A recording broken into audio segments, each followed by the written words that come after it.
आषाढीत कमवलं आणि महापुरात गमवलं। कुरुंदवाड आगाराला आषाढीत 4 लाखांचं उत्पन्न तर महापुरात 5.25 लाखाचं नुकसान। कुरुंदवाड एसटी आगाराला आषाढी एकादशी यात्रेत कुरुंदवाड ते पंढरपूर या दरम्यान एसटी फेऱ्यांमध्ये 4 लाखाचं उत्पन्न मिळालं होतं। मात्र महापुरानं एसटी फेऱ्या बंद झाल्यामुळे आगाराला 5.25 लाख रुपयांचा तोटा अद्याप सहन करावा लागत आहे।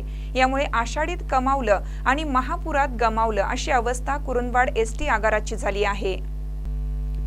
गेल्या 8 ते 10 दिवसापासून कुरुंदवाड एसटी आगार अंतर्गत येणाऱ्या बहुतांश गावांमध्ये महापूर आल्याने या ठिकाणच्या एसटी फेऱ्या रद्द आहेत। याचा सर्वाधिक फटका एसटी आगारच्या उत्पन्नावर बसला आहे।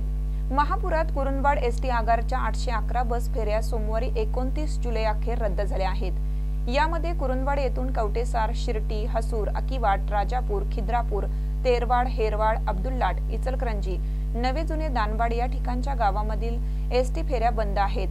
कुरुंदवाड एसटी आगार व बस स्थानक पूरप्रवण क्षेत्रात येत असल्यानं येथील आगारमधील एसटी बसेसचा मुक्काम दत्त साखर कारखाना या ठिकाणी 40 एसटी बस व टाकळीवाडी येथील गुरुदत्त साखर कारखाना या ठिकाणी 6 एसटी बस अशा बसेस या ठिकाणी सुरक्षित राहाव्या यासाठी हलवण्यात आले आहेत। तर जयसिंगपूर बस स्थानक येथे नियंत्रण कक्ष हलवण्यात आला आहे।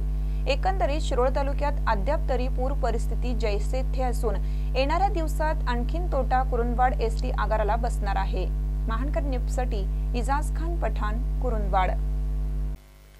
ताज्या बातम्यांसाठी महानकरेला सबस्क्राइब करा आणि बेल आयकॉनला क्लिक करा।